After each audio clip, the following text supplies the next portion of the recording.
Hello students, economics के प्रति समर्पित इस यूट्यूब चैनल में आप सभी का स्वागत है। जैसा कि आप सभी को पता है, लास्ट वीडियो में हमने डेफिनेशन ऑफ इकोनॉमिक्स या अर्थशास्त्र की परिभाषा से संबंधित कुछ डिस्कशन किया था और इसमें हमने देखा था कि अर्थशास्त्र से क्या अभिप्राय है। तो इसमें हमने देखा था कि जो इकोनॉमिक्स है ये एक प्रकार का सामाजिक शास्त्र है। इसमें मनुष्य की आर्थिक क्रियाओं का अध्ययन किया जाता है। फिर हमने देखा कि मनुष्य की आवश्यकताएं असीमित होती है और वह अपनी असीमित आवश्यकताओं को किस प्रकार से संतुष्ट करता है। इसके बाद हमने देखा कि जो अर्थशास्त्र शब्द है वो इंग्लिश के इकोनॉमिक्स शब्द का हिंदी रूपांतरण है और जो इकोनॉमिक्स शब्द है वो ग्रीक भाषा के दो शब्द ओकेस तथा नेमिन से मिलकर बना है, जिसमें ओकेस का मीनिंग होता है हाउस होल्ड और नेमियन का मतलब होता है टू मैनेज। इसका मतलब है जो इकोनॉमिक्स है इसका मतलब होता है कि हमारे घर को किस तरीके से मैनेज करते हैं, मतलब घरेलू प्रबंध हमारा किस तरीके का है। इसके बाद में हमने देखा कि जो अर्थशास्त्र शब्द है ये सबसे पहले अपने डॉक्टर मार्शल थे, उन्होंने अपनी बुक में प्रिंसिपल ऑफ इकोनॉमिक्स में इस शब्द का सबसे पहले प्रयोग किया था। जो इनकी बुक है वो 1890 या 1890 में पब्लिश हुई थी।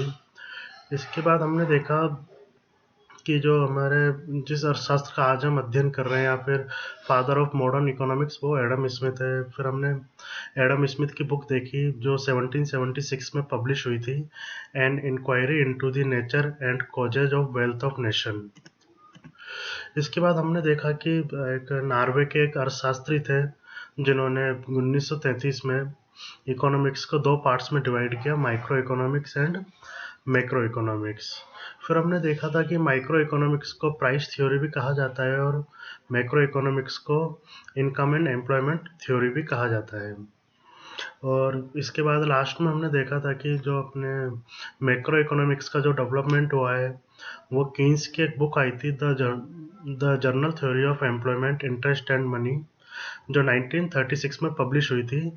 इसके बाद ही मैक्रो इकोनॉमिक्स का डेवलपमेंट स्टार्ट माना जाता है। या हम ये भी कह सकते हैं कि जो मैक्रो इकोनॉमिक्स है उसके फादर जे.एम. कीन्स हैं। आज हम देखेंगे कि अर्थशास्त्र की परिभाषा क्या है। सबसे पहले हम ये देखते हैं कि जो परिभाषा होती है वो क्या काम करती है। किसी भी विषय की परिभाषा है वो ये बताती है कि इस विषय की विषय सीमा क्या है या फिर हम इसका कहाँ से कहाँ तक इसका अध्ययन करें। तो अर्थशास्त्रियों में इसकी डेफिनेशन को लेके दो मत आते हैं। जो पहला मत है इकोनॉमिक्स वालों का, उन्होंने कहा है कि इकोनॉमिक्स की परिभाषा की कोई आवश्यकता नहीं है, और जो हमारे दूसरे हैं उन्होंने कहा है कि इसकी परिभाषा की आवश्यकता है। सबसे पहले हम देखते हैं कि जो अर्थशास्त्री है उन्होंने ऐसा क्यों कहा है कि इसकी परिभाषा की आवश्यकता नहीं है। तो जो हमारे मॉडर्न इकोनॉमिक्स है उन्होंने ये कहा है कि इकोनॉमिक्स का जो विकास है या डेवलपमेंट है वो अभी तक चल रहा है और इसको परिभाषा के रूप में देखे इसको किसी सीमा में नहीं बांधना चाहिए। जब तक इसका डेवलपमेंट चल रहा है इसको किसी सीमा में बांधना हमारे लिए उचित नहीं है। जो हमारे जैकब वाइनर एक इकोनॉमिस्ट हुए हैं उन्होंने कहा है कि जो अर्थशास्त्री करें वही अर्थशास्त्र है, और जो मार्क कैनन है उन्होंने कहा है कि अर्थशास्त्री जिस संबंध में मतभेद रखते हो वही अर्थशास्त्र है। इनका यह मत है कि अर्थशास्त्र की परिभाषा की कोई आवश्यकता नहीं है, इसको किसी सीमा में बांधने की आवश्यकता नहीं है। जो हमारे दूसरे मत हैं जो इकोनॉमिस्ट है उन्होंने कहा है कि अर्थशास्त्र की परिभाषा की आवश्यकता है, और मुख्यतः हम देखते हैं कि हमारे अध्ययन की दृष्टि से या जिस तरीके से इसका विकास हुआ है तो इकोनॉमिक्स की परिभाषाओं के आधार पर चार भागों में हम बांट सकते हैं। सबसे पहले इकोनॉमिक्स में जो आए उन्होंने इकोनॉमिक्स को धन का विज्ञान कहा। तो पहली जो है वो धन संबंधी परिभाषा है जो एडम स्मिथ जिसके लिए मुख्यतः माने जाते हैं। इसके बाद कुछ और अर्थशास्त्री आए, उन्होंने कहा कि इकोनॉमिक्स केवल धन का ही अध्ययन नहीं है, इसमें हम कल्याण के बारे में अध्ययन करते हैं कि मनुष्य का कल्याण किस तरीके से हो सकता है। इसमें मुख्यतः मार्शल ने ये डेफिनेशन दी। फिर उसके बाद में और अर्थशास्त्री आए, उन्होंने कहा कि इकोनॉमिक्स में केवल धन का ही अध्ययन नहीं किया जाता या वेलफेयर का ही अध्ययन नहीं किया जाता, इसमें हम दुर्लभ चीज़ों के बारे में अध्ययन करते हैं कि जो हमारी आवश्यकताएं है वह असीमित है और हमारे साधन क्या है, दुर्लभ है। तो इसमें हम स्केर्सिटी के बारे में अध्ययन करते हैं। इसमें मुख्यतः रॉबिन्स ने इस तरीके की परिभाषाएं दी है। जो आधुनिक अर्थशास्त्री उन्होंने ये माना है कि इकोनॉमिक्स में इन सब का तो अध्ययन हम करेंगे ही करेंगे, कि धन का भी करते हैं, कल्याण का भी करते हैं, स्केर्सिटी या दुर्लभता से संबंधित भी हम अध्ययन करते हैं। लेकिन जो इकोनॉमिक्स का मेन कार्य है वह डेवलपमेंट का है, कि इकोनॉमिक का डेवलपमेंट या ग्रोथ किस तरीके से हो। तो उन्होंने इकोनॉमिक्स की विकास केंद्रित परिभाषाएं दी हैं। तो इसमें एग्जाम की दृष्टि से या याद रखने की दृष्टि से आपको ये समझना जरूरी है कि धन संबंधी परिभाषा क्या है, कल्याण संबंधी परिभाषा क्या है, दुर्लभता संबंधी परिभाषा क्या है, विकास केंद्रित परिभाषा क्या है। तो इन सभी परिभाषाओं में हम देखेंगे कि इनके विशेषताएं कौन कौन सी है, इनमें गुण कौन कौन से हैं, और इनकी हम आलोचना करेंगे कि ये किस तरीके से बेटर और हो सकती थी, लेकिन इसमें क्या क्या कमियां रह गई। और आप ये भी याद रखिएगा, जो धन संबंधी परिभाषा है वह मुख्यतः एडम स्मिथ के द्वारा दी गई, कल्याण संबंधी परिभाषा मार्शल के द्वारा दी गई, दुर्लभता संबंधी परिभाषा रॉबिन्स ने दी, विकास केंद्रित परिभाषा सैमुअलसन ने दी। और ऐसा भी नहीं है कि ये परिभाषा केवल एक ही आदमी ने दी है, लेकिन मुख्यतः श्रेय इनको ही माना जाता है। कि धन संबंधी परिभाषा में जैसे एडम स्मिथ है, जेबी से है, इन्होंने भी दी है, लेकिन मुख्यतः ये माना जाता है कि ये एडम स्मिथ की देन है। तो सबसे पहले हम देखते हैं कि धन संबंधी परिभाषा। इन्होंने ये इकोनॉमिक्स को एक धन का विज्ञान कहा है, कि जो इकोनॉमिक्स है वह मुद्रा या लेन देन से संबंधित शास्त्र है। तो सबसे पहले हम देख लेते हैं इसकी विशेषताएं क्या क्या है धन संबंधी परिभाषा की। इसकी सबसे पहली विशेषता यह है कि अर्थशास्त्र में केवल धन का अध्ययन किया जाता है। जिन्होंने धन संबंधी परिभाषा दी है एडम स्मिथ जेबी से, उन्होंने ये माना है कि इकोनॉमिक्स में केवल हम धन का ही अध्ययन करते हैं और किसी चीज़ का हम अध्ययन नहीं करते हैं। दूसरी विशेषता, इन्होंने धन की प्रकृति या अर्थ के बारे में बताया है कि धन की प्रकृति क्या है। तो इन्होंने धन को भौतिक धन माना है, या भौतिक वस्तुओं के रूप में धन को लिया है। अब भौतिक वस्तुएं कौन कौन सी होती है, जैसे कि जिनको हम छू सकते हैं, देख सकते हैं, जैसे कि कपड़ा हो गया, फर्नीचर हो गया, ये हमारे क्या है, भौतिक साधन है। और दूसरा उदाहरण है अभौतिक साधन होते हैं जिनको हम देख या छू नहीं सकते, जैसे कि एक डॉक्टर की सेवाएं हो गई, वकील की सेवाएं हो गई, चपरासी की सेवाएं, क्लर्क की सेवाएं, इनको हम देख नहीं सकते, तो ये क्या है, अभौतिक साधन है। और इकोनॉमिक्स में केवल हम भौतिक साधनों के बारे में ही अध्ययन करते हैं, और इन्होंने भौतिक साधन को ही धन माना है। तीसरी जो इसकी विशेषता है वह है धन के कारण। इन्होंने ये कहा है कि जो व्यक्ति है उसको अधिक से अधिक धन प्राप्त करने के लिए प्रयत्नशील रहना चाहिए, उसको धन प्राप्त करना चाहिए। चौथी जो विशेषता है, और ये बहुत इम्पोर्टेंट है, इन्होंने अर्थ मानव की एक धारणा दी है।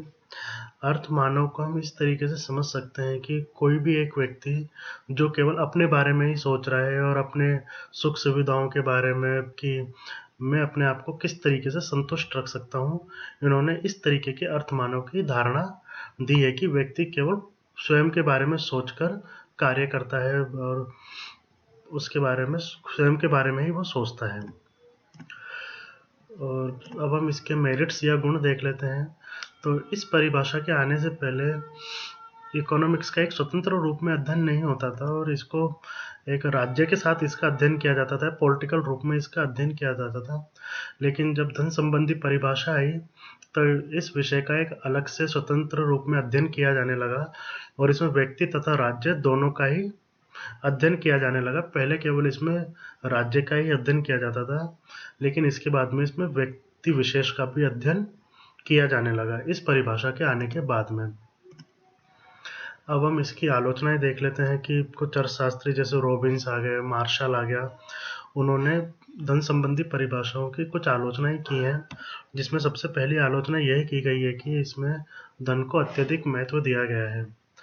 उन्होंने ये कहा है कि इसमें धन को बहुत अधिक महत्व दिया गया है और मनुष्य को गौण स्थान कर दिया, सेकंड इम्पोर्टेंस दी है, और जबकि धन को प्रथम इम्पोर्टेंस पे या फर्स्ट इम्पोर्टेंस दी गई है, जबकि ऐसा नहीं होना चाहिए कि मनुष्य को पहली इम्पोर्टेंस दी जानी चाहिए। धन तो केवल उसके कार्यों में साधक के रूप में होता है। दूसरा, उन्होंने जो परिभाषा या इसकी आलोचना की है, उन्होंने ये कहा है कि इसमें धन का बहुत संकुचित या नैरो अर्थ लिया गया है। जैसे कि हमने पहले देखा था कि इसमें केवल जो भौतिक वस्तुएं हैं उसको ही धन माना गया है, जबकि अभौतिक वस्तुएं जैसे कि किसी भी प्रकार की सेवा, डॉक्टर की, वकील की आदि की, इनकी सेवाओं को धन नहीं माना गया है।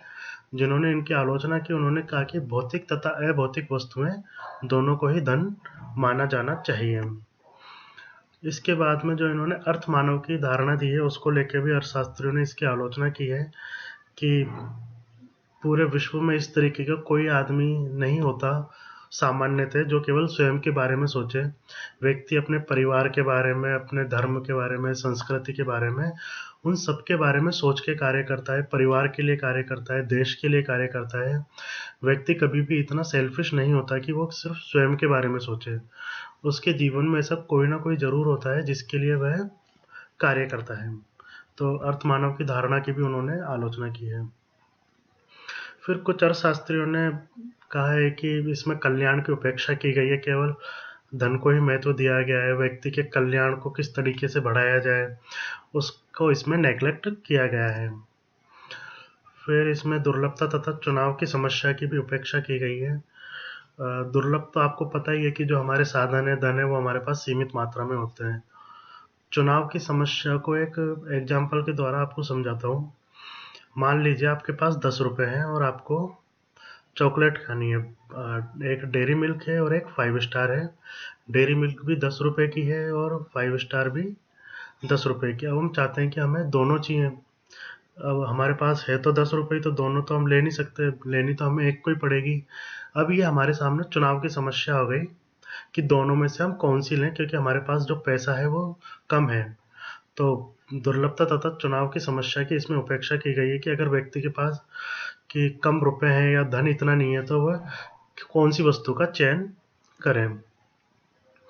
फिर इसमें धन प्राप्ति के साधनों की उपेक्षा की गई है। इसमें यह कहा गया है कि इस परिभाषा में केवल ये बताया गया है कि व्यक्ति को धन प्राप्त करना चाहिए।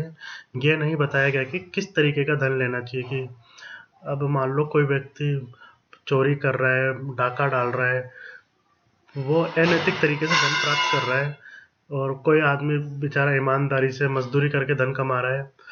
तो इसमें नहीं बताया गया है कि आप ईमानदारी से धन कमाइए, बेईमानी से कमाइए, बस केवल ये कहा गया है कि आप धन कमाइए, जबकि ऐसा नहीं होना चाहिए। जो हमारे नैतिक कार्यों से धन है, केवल उसी धन को वैध माना जाना चाहिए। इसलिए भी इसको लेके आलोचना की गई है। फिर इसमें कहा गया है कि इसमें जो सब्जेक्ट मैटर है वो बहुत ही कम है, केवल धन की बात की गई है और किसी चीज़ की इसमें बात ही नहीं की गई। जो इसका विषय सामग्री है वो बहुत कम है। अतः जो हम कंक्लूजन के रूप में हम कह सकते हैं कि ये एक जो परिभाषा है, ये एक तरीके से अस्पष्ट और बहुत ही संकुचित है। धन संबंधी परिभाषा हमने देखी, इसके बारे में हमने देखा कि धन संबंधी परिभाषाओं की विशेषता कौन कौन सी होती हैं। फिर इसके हमने गुण देखे कि धन संबंधी परिभाषाओं के गुण कौन से हैं, और हमने कुछ इसकी आलोचनाओं के बारे में भी अध्ययन किया। इस टॉपिक से रिलेटेड आपको कोई भी प्रॉब्लम होता है, आप मुझे पूछ सकते हैं, कमेंट बॉक्स में कमेंट कर सकते हैं। Thank you.